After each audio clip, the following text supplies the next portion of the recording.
Okay. Let me just check to make sure the audio is working properly. I just want to make sure that you guys can hear. Okay, I think it's working. Okay, perfect. So yeah, the point of this stream is essentially to discuss whether Muslims follow Jesus or not. So what I want to do is, and we'll do this throughout the stream. And by the way, at any point, if you guys want to join, I've left a link there in the comment section. I've pinned it, so you can just essentially use the link, and then I'll bring you on to the stage, and then you can bring raise any points that you may have. So essentially, my perspective is that you guys don't follow Jesus. I believe that all Muslims fully reject Jesus, um, and they don't accept him on any level.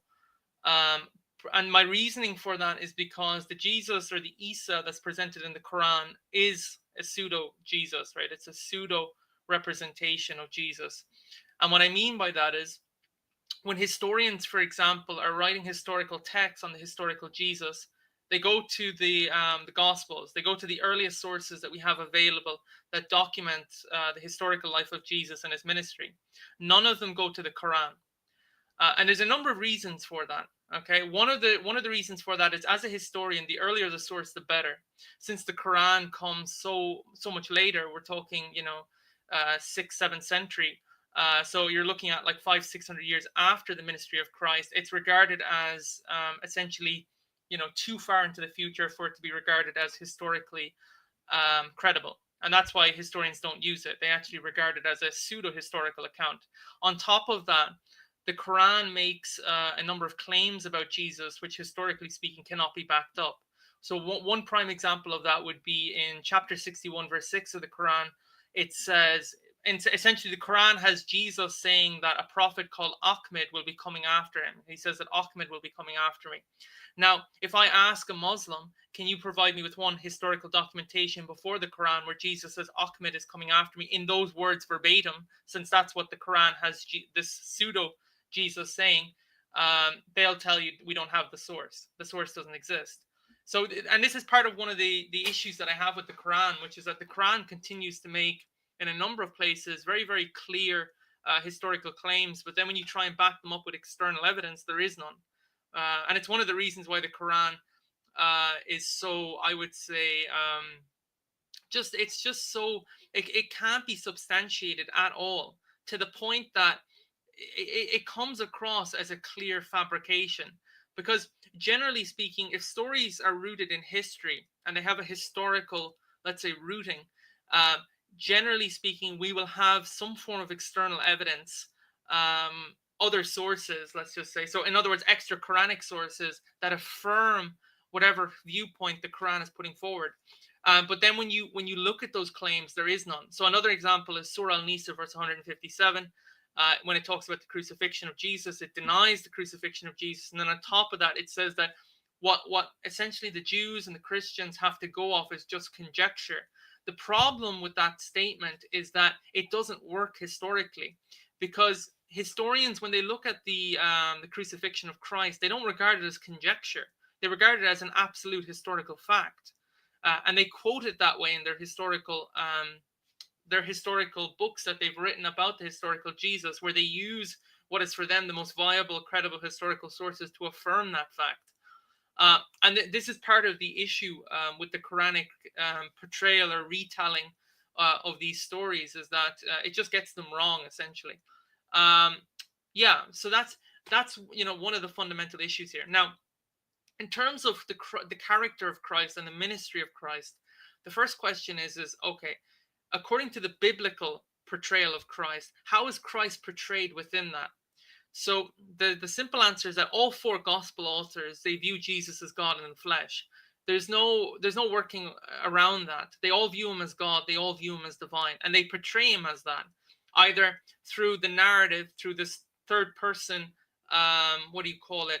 So it's a literary device where you have essentially a third person omniscient voice that is essentially making the narrative clear.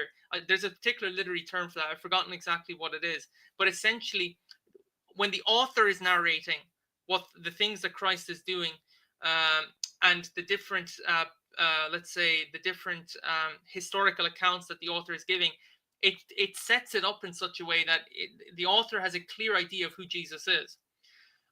So, for example, when you look at the Gospel of John and you look at the very first chapter of that, those first couple of verses, what is John, the author, saying about Jesus? He says, in the beginning was the Word was with God, and the Word was God. So in John's mind, Jesus is Allah in the flesh. Okay, that's why in verse 14 he says the Word, which he has identified as Allah, became flesh. So enters into creation, takes on human form. Okay, that's John's view of Jesus. Now, that's one way in which the authors themselves are identifying Christ as divine. The other is through the things that Christ says. This is another thing that Muslims, I don't think, sadly, do enough research into, because I guess the statement is true, right? Ignorance is bliss.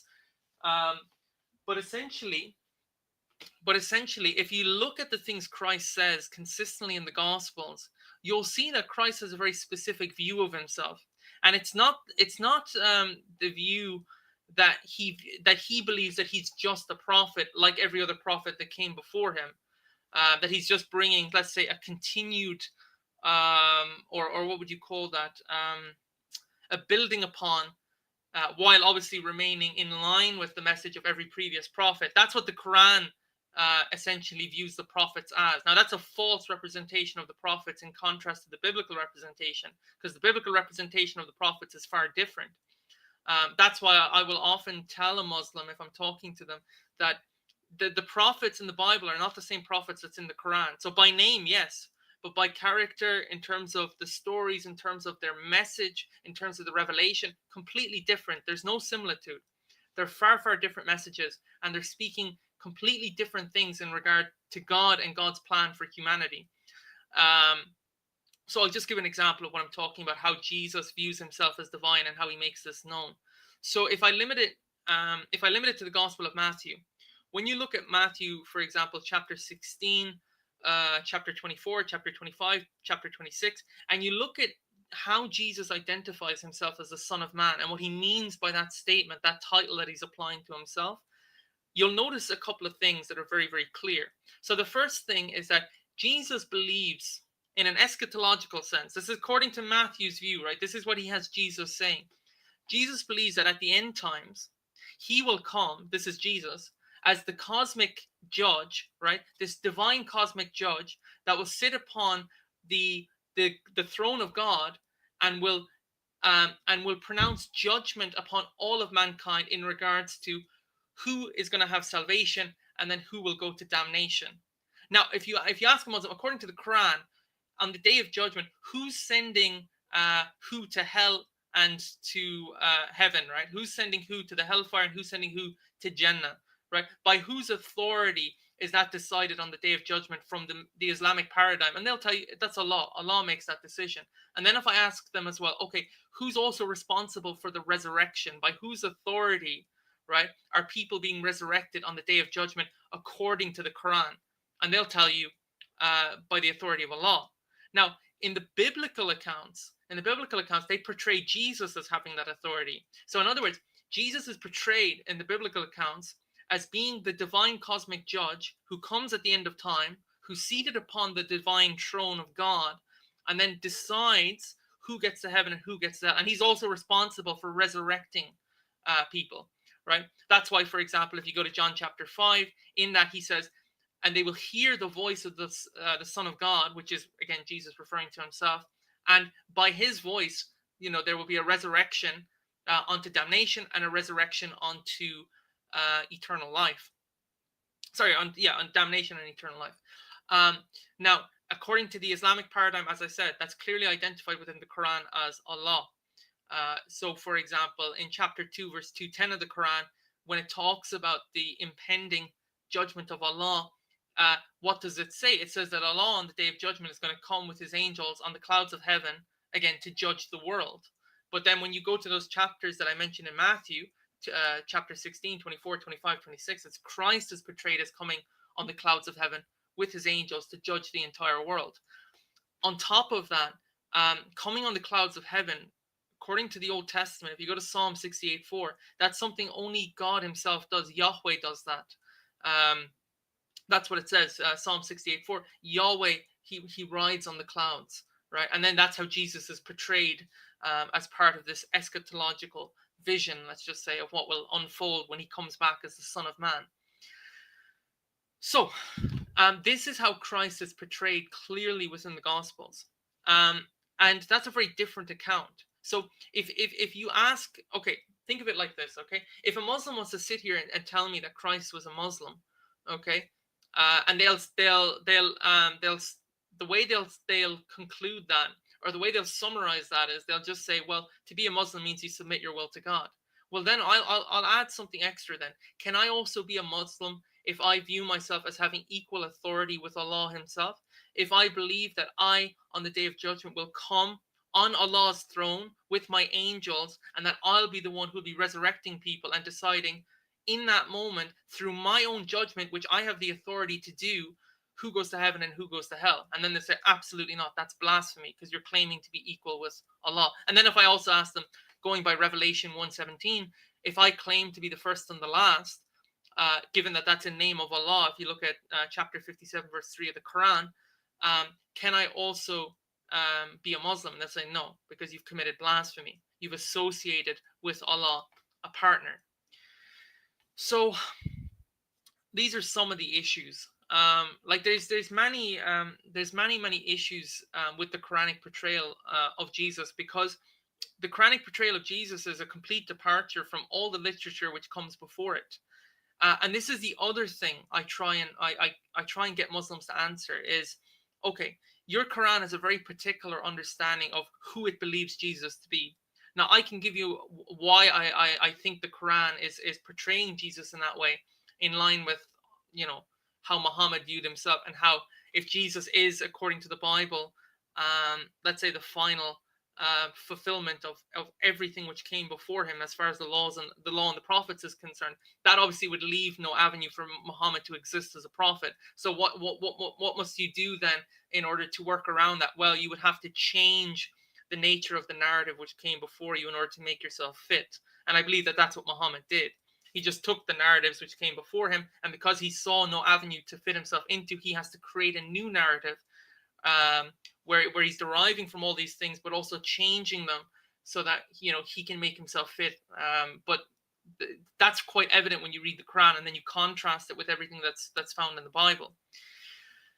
So, yeah, I would be interested in what you guys think about that. Like, what's your, how exactly do you reconcile these things?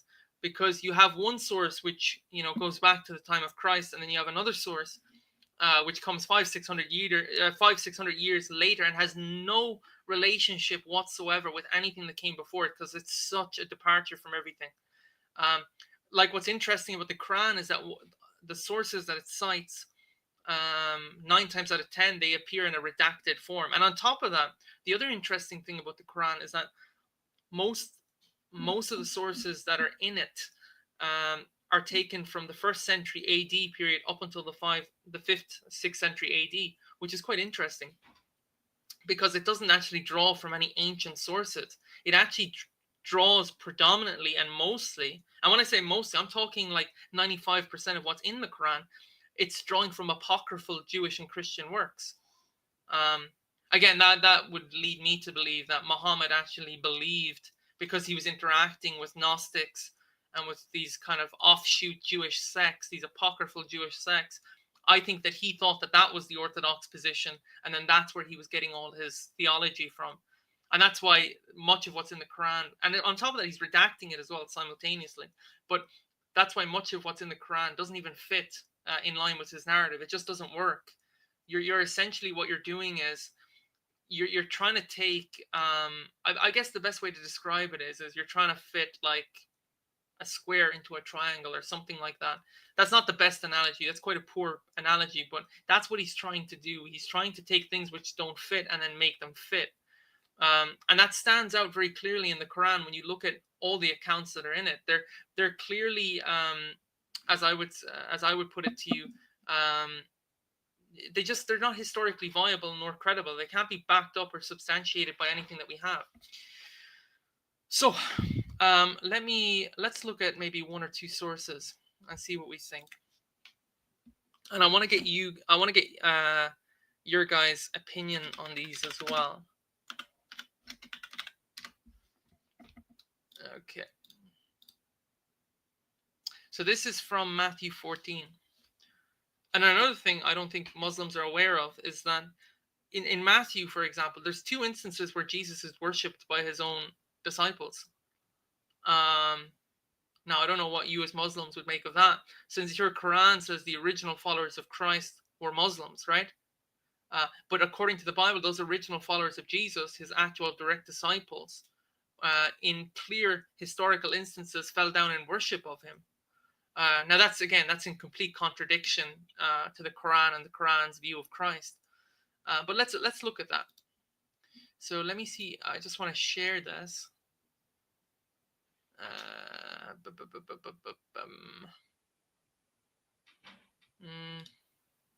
Share screen. It should be this one. Okay. I'm just going to scroll down.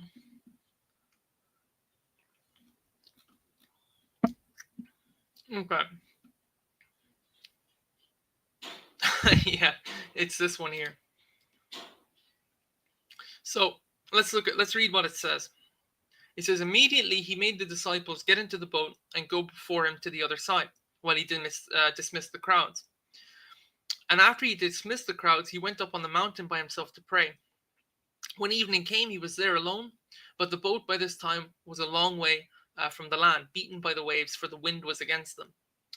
And in the fourth watch of the night, he came to them walking on the sea. And when the disciples saw him walking on the sea, they were terrified and said, it is a ghost. And he cried out in fear. But immediately Jesus spoke to them, saying, take heart, it is I. Do not be afraid. And Peter answered him, Lord, if it is you, command me to come to you on the water. He said, come. So Peter got out of the boat and walked on the water and came to Jesus. But when he saw the wind, he was afraid. And beginning to sink, he cried out, Lord, save me. Jesus immediately reached out his hand and took hold of him, saying to him, O you of little faith, why did you doubt? And when they got into the boat, the wind ceased, and those in the boat, again, look at the word here, the key word, worshipped him, saying, truly, you are the Son of God. Now, this is quite interesting, okay? So one of the rebuttals that Muslims will make, and again, it's an ignorant rebuttal, and it comes from the fact that as a Muslim, you have to be ignorant. You can't, there's no avenue to be a Muslim and to basically not be ignorant. You have to have the blinders on 24/7, and you have to view everything through this very strict lens. And sadly, it doesn't allow for things to read as they are.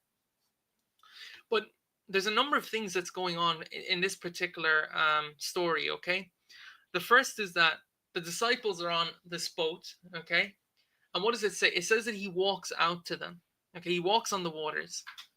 Now, the first thing I would ask is, what does walking on the waters signify? What is Matthew trying to do there with this particular portrayal of Christ? If you go back to Job, in Job 9:8, it says only Yahweh.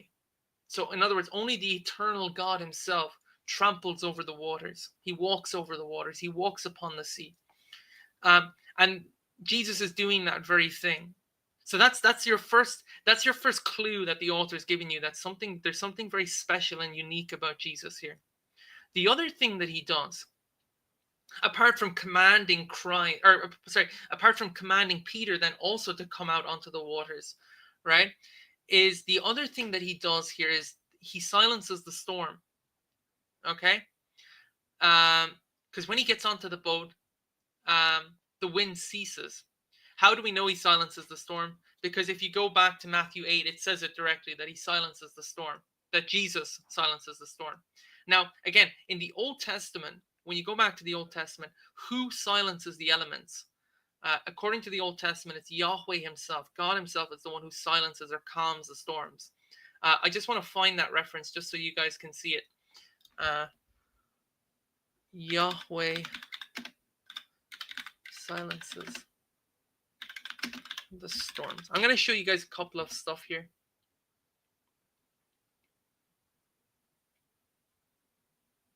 Yeah, so it's in Psalm 107. And I'm just going to get up the ESV here. And it's verse 29.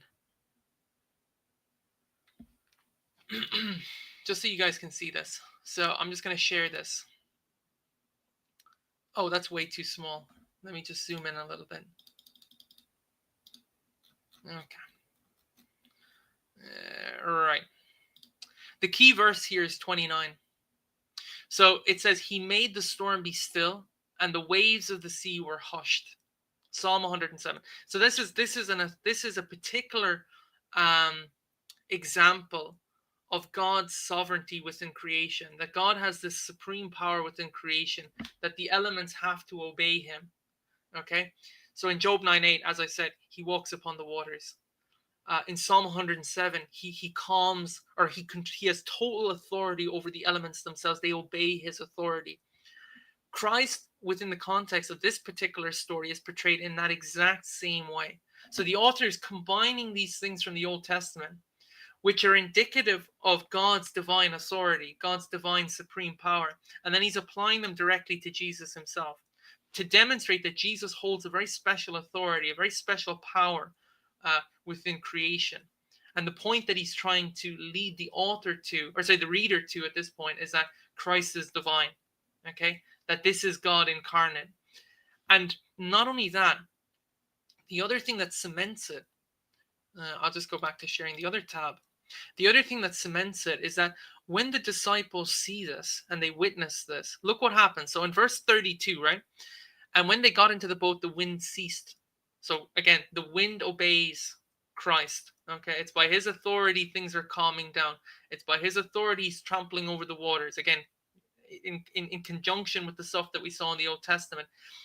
The disciples witness this and they realize its significance. And how's their response to this? They get down and they worship him. Because they get it. They see it. They get a glimpse of God in this moment. They understand that Christ truly is, as Matthew establishes in Matthew chapter 1, Emmanuel, God with us. Okay? So God is among them. He's in their midst. And he's in their midst in the form of Christ. Okay? And not only that, they go on to saying, truly, truly, you are the Son of God. So for the Muslim that wants to make the rebuttal that Son of Man or Son of God just means in the context of the Old Testament, and it can, by the way, but it does not mean it in the context of how it's applied to Christ. It just means a righteous person. That's not how the disciples are understanding the Son of God. They declare Jesus as the Son of God as a consequence of the divine authority that he carries, because he's able to perform divine feats that, according to the Old Testament, only Yahweh himself can do. And they worship him as the Son of God because he's divine as the Son of God. Okay, so that Son of God title that they're applying to him, they understand its significance. That in the context of Christ, it has to do with the fact that he truly is the Son of the Father, okay, the eternal God.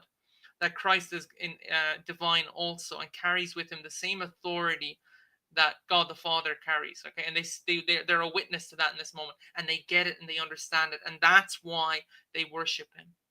So they understand how God is truly in their midst. So this is an example of that. Another example I just want to show you guys, just to show you how different this is from what you have, because in the context of the Quran, and I need to point this out quickly, the Quran will portray Jesus as being essentially just a servant of Allah. He can only do things by the will of Allah and by the authority of Allah. It's not by his own authority. The stuff that he performs, like the healing of the blind, and this is in chapter 3 of the Quran, by the way. But also when he plays with the clay pigeons and he breathes life into them and they fly off, it says he did that by the leave of Allah, by the will of Allah, or by the power of Allah, essentially, but not by his own authority, right?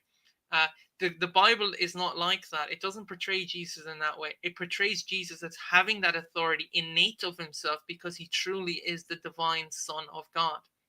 And that's how Matthew views Jesus. Okay?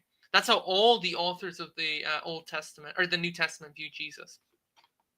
So I'm going to show you another passage.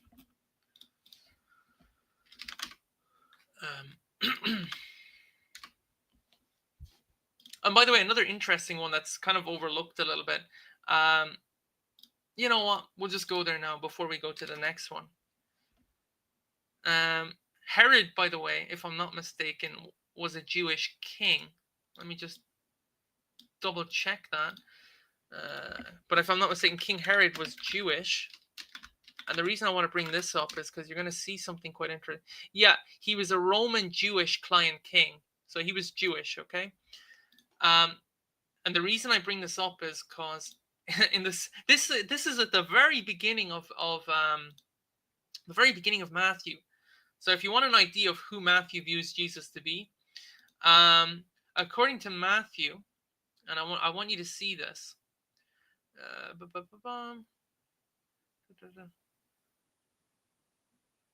So this is verse 8. So this is when Matthew tells the Magi to basically go out, find the child, to find Jesus, because essentially a sign has appeared, right, that a king has been born, a divine king has been born, okay? How do we know the king is divine that's been born? And how do we know that this is a fulfillment of this Old Testament prophecy of the Messiah coming, right? That Christ is the embodiment of that divine Messiah. Well, how we know that is because according to verse 8, look at what Herod says. Okay? When he's talking to the wise men, look at what he says. And he sent them to Bethlehem, saying, "Go and search diligently for the child." And when, again, the child being Jesus here. "And when you found it, bring me word that I may come and worship him." So Herod, who's Jewish, who understands there's only one God, right? Again, within the Judean understanding of God, this monotheistic understanding of God, believes that Jesus is worthy of worship. This child is a divine child. It's not a human child. Herod recognizes him as a divine child, right? So much so that he wants to go and worship him. Now, in the context of this particular narrative, Herod's motive is actually to bring the child to him so he can kill the child, because Herod's motives are evil. He understands that this divine child has the authority to overthrow his authority, and as a result of that, he views him as a threat. But he also recognizes that if this truly is, the Son of God who has been born, the divine Messiah, the prophesied divine Messiah from the Old Testament, he understands that he's in a bit of a bad situation. And that's why he wants to essentially basically remove Jesus from the picture.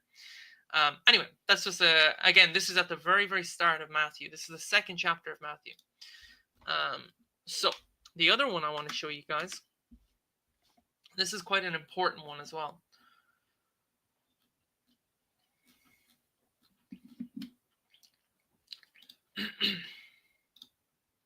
So you can see it here. It's labeled within, again, I'm using the ESV just for those who are wondering. But they titled this particular part, these couple of verses here at the very end, I'm referring to verses 41 to 46. They titled it as, "Whose Son is the Christ?" And we're going to read it and then we're going to break it down. So, and again, the reason for this is just so you guys can see how clearly the Bible is portraying Christ, okay, in terms of who these authors view Jesus to be. And then obviously Muhammad comes along 500-600 years and presents an entirely different story, right, that has no continuity or no relationship with anything that came before it.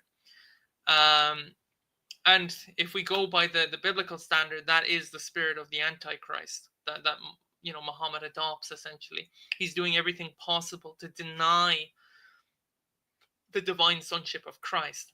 So let's read these verses together, because this is an important insight into who the Bible, or as far as the gospel authors are concerned, who they perceive Jesus to be, versus Muhammad's pseudo representation of Christ, which he gives 500-600 years later, even though Muhammad never met the disciples, never met Jesus, knows nothing about any of this stuff. And it's essentially, when you look at what he writes in the Quran, Muhammad is just making stuff up as he goes along. Anyway, let's read these verses. And as I said, guys, like, feel free to click the link and come on, and we can discuss as well if you guys have any insights you want to provide. So, now, while the Pharisees were gathered together, Jesus asked them a question, saying, "What do you think about the Christ? Whose son is he?" They said to him, "The son of David." He said to them, "How is it then that David in the Spirit calls him Lord, saying," and again, this is Jesus quoting Psalm 110, "The Lord said to my Lord, sit at my right hand until I put your enemies under your feet." If then David calls him Lord, how is he his son? And no one was able to answer him, nor from that day did anyone dare to ask him any more questions. Okay, let's break it down. So Jesus asks the Pharisees a question. He asks them, whose son is the Christ? And they say he's the son of David. Okay, now that is partly true, by the way. That is partly true because it's a fulfillment of the line of David, that he has this lineage that goes back to David, which is what the Old Testament says about the Messiah, that this future divine king, right, that will come and fulfill essentially everything that God has promised. Even though God promises, ironically, everything that God promises in the Old Testament, he says that he himself will fulfill, right? Which is your first hint that when he's talking about the Messiah, he's actually talking about himself. You know, that he will be the savior of all of humanity. But this is something that he will fulfill in real time, in history, in human form at a later point. But putting that aside for a second, listen to what he says, right? So they say to him, he's the son of David. He said to them, how is it then that David in the Spirit calls him Lord, saying, the Lord said to my Lord. Now, if you go to Psalm 110 and you look at those verses, okay, sit at my right hand until I put your enemies under your feet. There's two Lords there. Now, that title Lord in the context of that psalm is referring to God himself. It's referring to Yahweh. So you have two Yahweh figures. One is seated, right, at the right hand of the other, okay, or is at least being told to sit at the right hand of the other, right?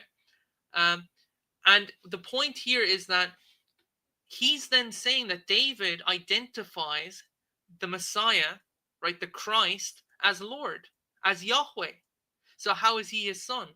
In other words, this Christ figure is divine. Not only is he divine, but he's greater than David, because David acknowledges and recognizes his supreme sovereignty and authority. Okay? And notice what goes on in verse 46, right? When he explains that to them. And no one was able to answer him a word. And from that day did anyone dare to ask him any more questions. They were so unsettled by what he had just told them. That was it. They didn't want to ask any more questions after that point. Now, if I was to ask you then, okay, this is Jesus talking. Jesus is saying this about himself, right?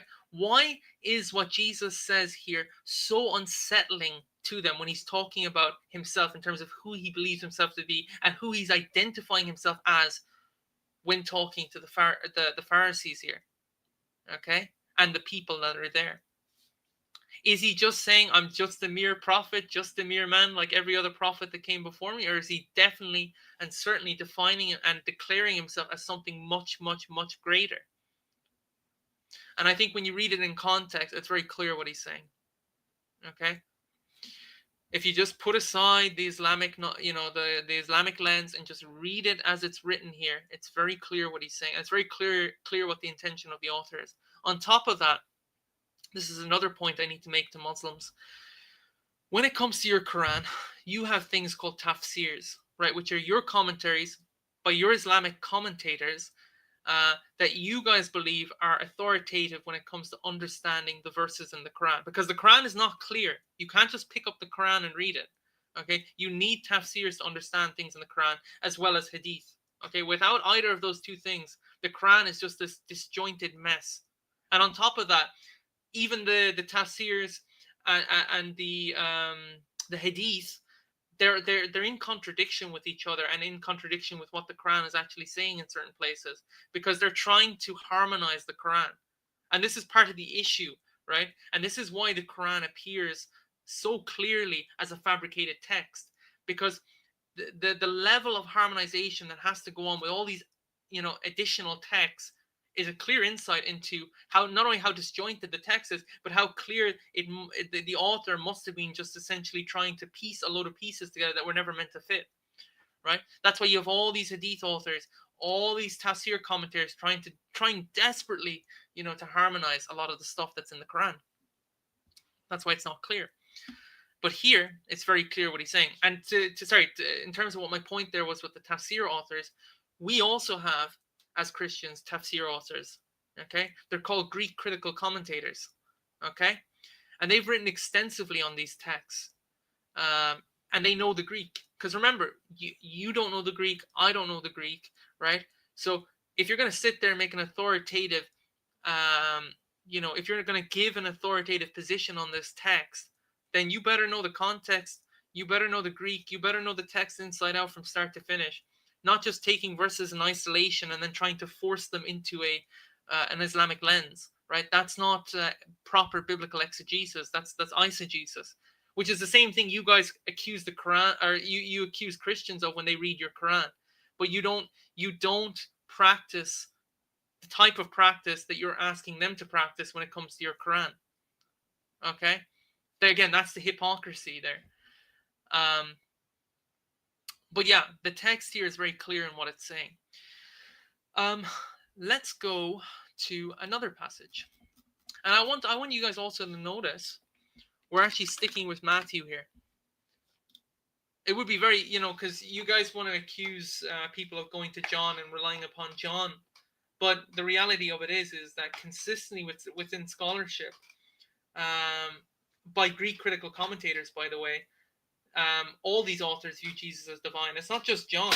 Matthew does, Mark does, Luke does, and all the authors of the epistles also do when it comes to Paul, Peter, James, so on and so forth. They all view Jesus in the same way. Anyway, let's have a look at this one. This one's quite interesting. And we need to break this down as well.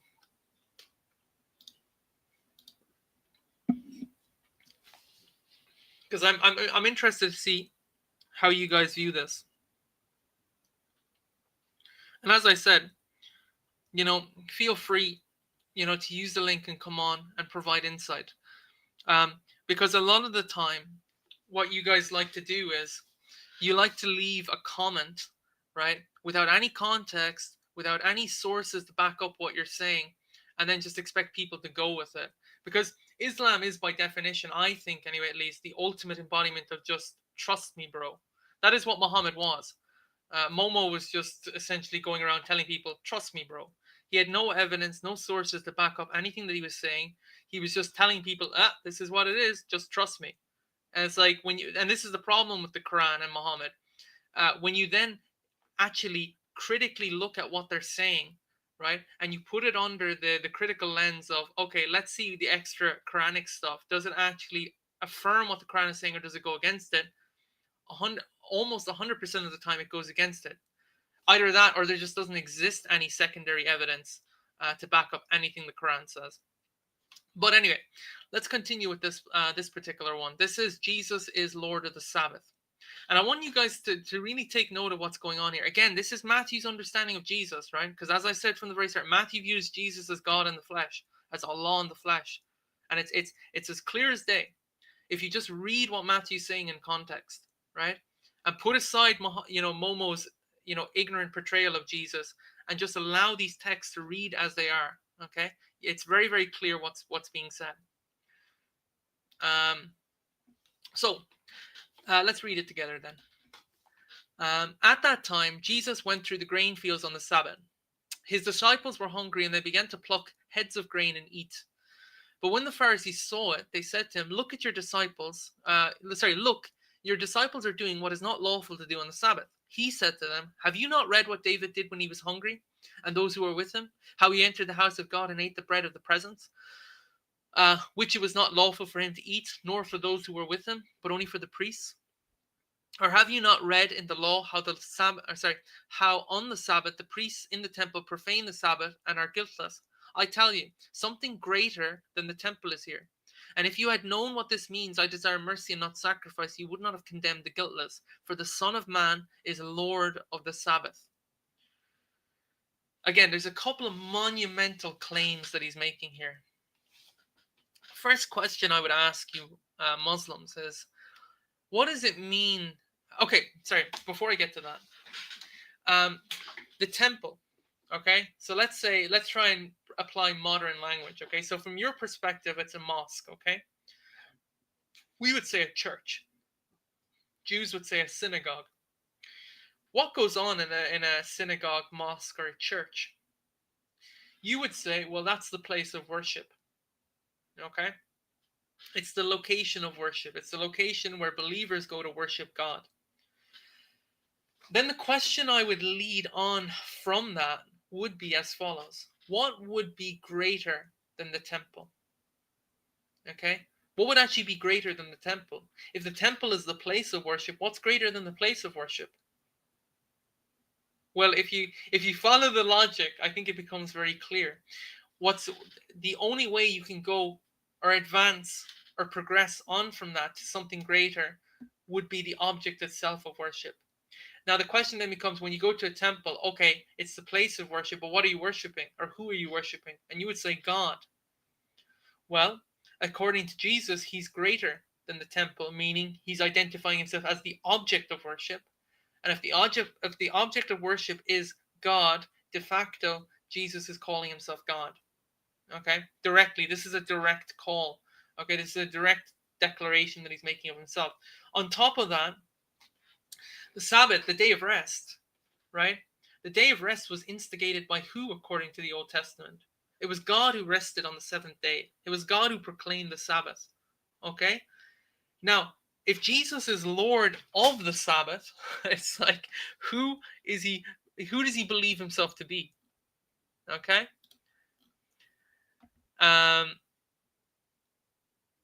Yeah. So, I'm trying to see where else can we go from here. Again, these are just these are just some examples. And again, as I said, I'm not even using John here. I'm just using Matthew. And I just want to add something here as well, because Muslims are taught to have a very negative view of Paul. Now, that's only a consequence of modern polemics, by the way. I have reason to believe that the earliest Muslims didn't have a negative view of Paul. It's possible that Muhammad himself makes reference to Paul now he doesn't name him directly by name, but it's possible that he's alluding to Paul in the Quran. And the reason I say that is because there's a verse in the Quran which talks about two of the followers of Jesus being strengthened by a third. And the commentators on that they've identified those three disciples of God, of Allah, those apostles of Allah, with names. Ibn Kathir, for example, refers to one of those followers as Bolus. Now, Bolus is the Arabic for Paul. So there's a school of thought, at least among the medieval, and maybe even before, but the medieval Islamic commentators, that one of the apostles of Allah himself was in fact Paul the Apostle. Because Ibn Kathir has this story in his commentary of that particular verse of those followers of Jesus who he identifies as Simon, John, and Paul as they're going to Antioch basically to spread the faith.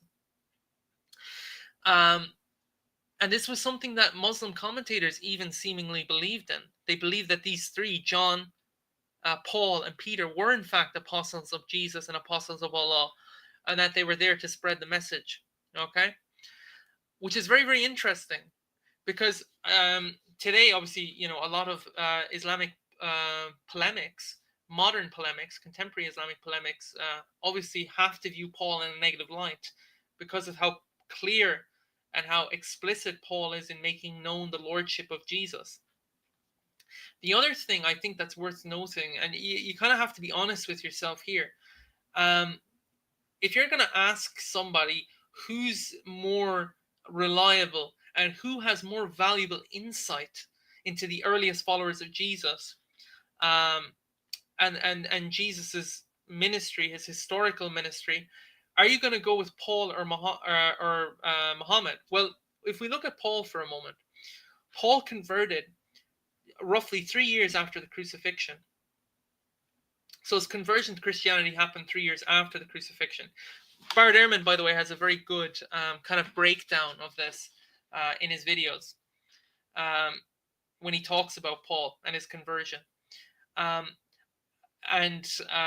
Essentially, one of the points that he makes is, because I think he's addressing some of the Islamic claims in this video, but basically he says that when Muslims say, I don't know if he says Muslims specifically, but when he says that Paul was what's the word for it? That Paul invented Christianity, he says that's not true, because he said that he was persecuting the Christians. So if he invented it, it wouldn't make sense, because then what is he persecuting? Right? It just means he was persecuting himself.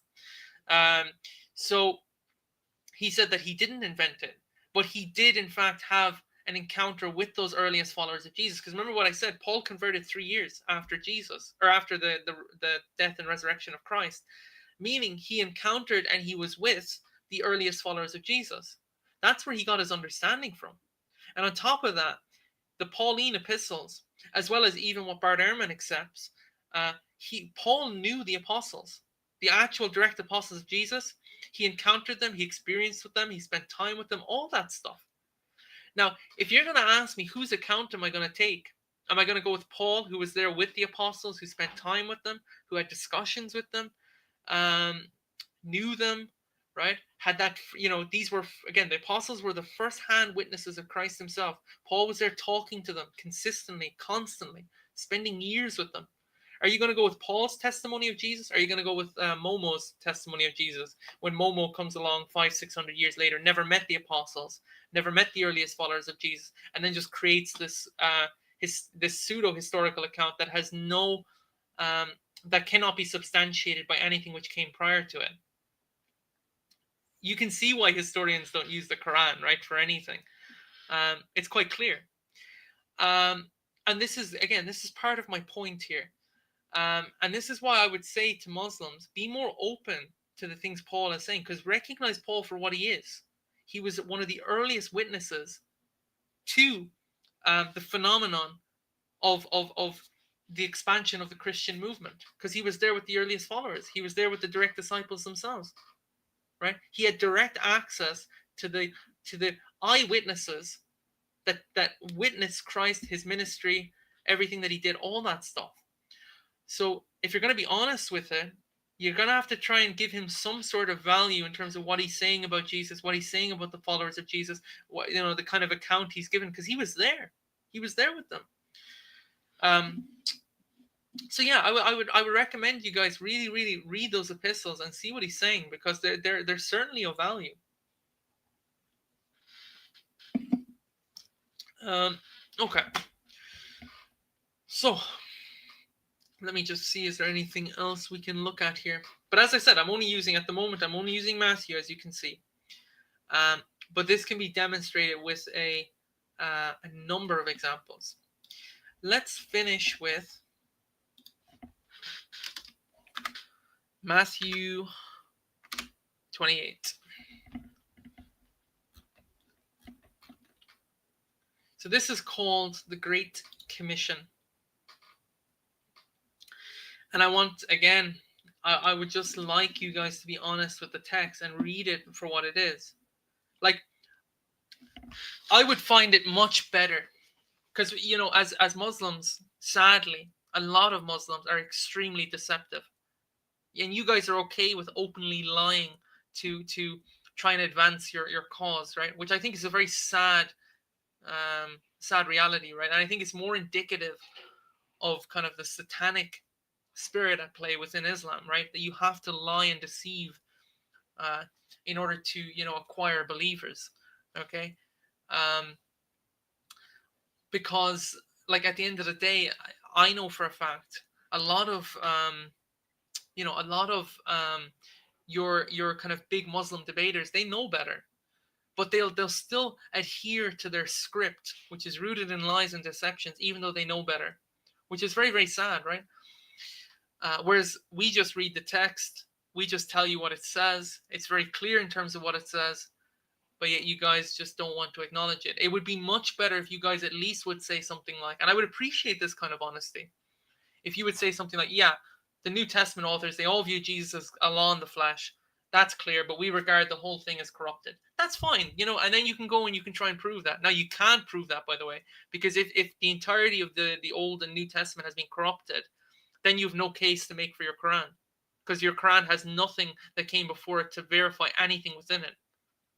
And it's such a departure from everything. It's such its own standalone thing that it brings into question so many other stuff. Okay, even though the Quran at times alludes to the fact that the scriptures that the Jews and the Christians had, so for example, chapter 2, verse 89 of the Quran, seemingly what was in their hands, the Quran itself bears witness that they're true, right? It affirms them as true. So even the Quran in certain chapters and verses is affirming the veracity of these scriptures. I think it's actually, in fact, a much later argument that was posed by later Muslim commentators that then started to advance this position that the scriptures themselves were corrupted. But I'm not sure Muhammad actually believed that necessarily, because you even have a hadith, for example, where Muhammad gets one of his followers, because there's this couple, if I'm not mistaken, or it's either a couple or it's a woman or something that's caught in adultery, and he gets them to place the Torah upon a pillow, and then essentially he has them read the section that deals with adultery and what should be done in cases of adultery, and then he pronounces judgment upon them based on the authority of the text, because he views it as authoritative. Okay, which is very interesting. But yeah, let's read these couple of verses here. So this is after the resurrection. So Christ has died and resurrected. Okay, he's experienced death and he's overcame it. So this is verse 16. Now the 11 disciples went to Galilee, to the mountain to which Jesus had directed them. And when they saw him, they worshipped him, but some doubted. And Jesus came and said to them, all authority in heaven and on earth has been given to me. Go therefore and make disciples of all nations, baptizing them in the name of the Father and of the Son and of the Holy Spirit, teaching them to observe all that I have commanded you, and behold, I am with you always to the end of the age. Okay. All right. So the question then becomes, what is he getting at here, right? What's going on here? Notice again what happens, right? They see him resurrected, okay? His disciples see him resurrected. And what do? They fall down and they start worshiping him. The other thing I want to point out to Muslims as well is that when Jesus is worshipped by his disciples, he doesn't rebuke them for worshiping him. In other words, he's affirming their worship. If you're going to worship someone and they don't rebuke you, then you're actually telling them quite directly that you're worthy of worship. What I mean by that is, at the end of Revelation, in the book of Revelation, there's an instance where one of the angels is worshipped, and he tells them not to worship him because he's just an angel. Worship should only be given to God. If Jesus was very clear in that, right, in terms of viewing himself in line with the Quranic pseudo-histographic account, he would have stopped them, he would have rebuked them, but he doesn't. He allows it, he permits it. And that's indicative of the way he views himself, right? So they start worshiping him. Then he also says, all authority in heaven and earth has been given to me. That, I think, is quite explicitly a reference back to Daniel 7, which is that the Son of Man will be given all authority on heaven and on earth. And here's the thing, right? The Son of Man, according to Daniel chapter 7, verses 13 to 15, the word that's used in the Greek, in one of the Greek manuscripts, if I'm not, I think it's in the Septuagint, I might be wrong. It's either in the Septuagint or it's in one of the Byzantine manuscripts. But basically, the word that's used for worship in the Greek in Daniel chapter 7, verses 13 to 15, is latruo. Now, latruo, if you look up that Greek term, it's the highest form of service or worship that's given only to God. And the Son of Man, who the New Testament authors believe is Jesus, since that title is applied to Jesus 94 times in the New Testament, they're saying he's the fulfillment of that. He's the embodiment of it. He is that Son of Man, right? All authority in heaven and earth has been given to me. And then if you look at the preceding verses in Daniel 7, what does it say? They worshipped him. And not only that, you have fulfillment of that because his disciples fall down in worship of him. Right? And all nations will serve him. Okay? In other words, his authority, his sovereignty, this Son of Man figure will be made known across the entire globe. All of humanity, past, present, future, right, will have an awareness of his authority, right? And his dominion will never end. And then on top of that, he also tells them he'll be present with them until the end of the age.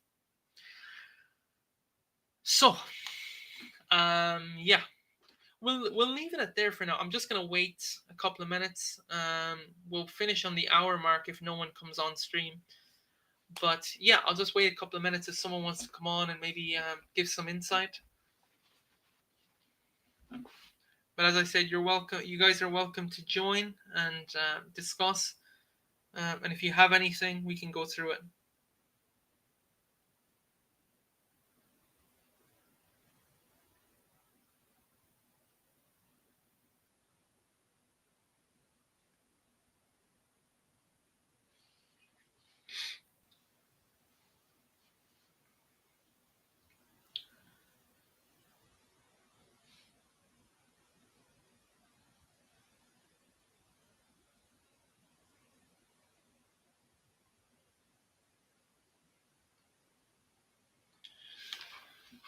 Bum, bum, bum.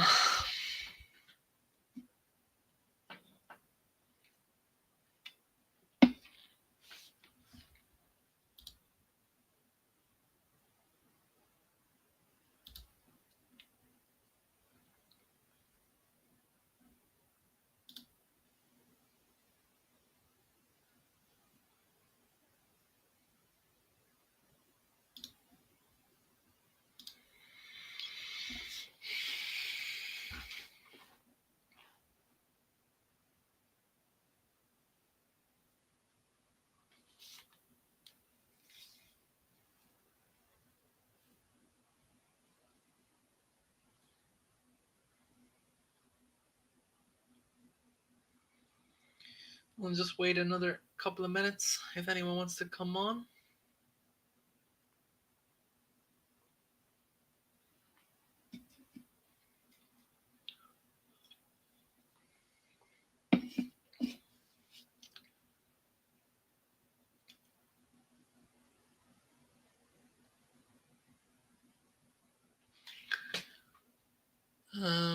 Yeah, as I said, guys, if you want to come on stream, now's the time. So feel free to use the link. Come on, and we can, we can discuss Quran, or we can go through the different claims from our own perspectives, obviously. But the goal being trying to come to, let's say, an agreed understanding if we can. So feel free, guys, to come on stream, use the link, and we can discuss whatever's on your mind. And we can spend the time doing it as well.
Okay, well, we'll finish there. And yeah, as I said, if you watch this later and you want to have a discussion at any point, feel free to reach out and we can try and facilitate that. Because I'd be happy to spend whatever time is necessary to go through with you whatever your queries may be. So until then, guys, God bless and have a nice night.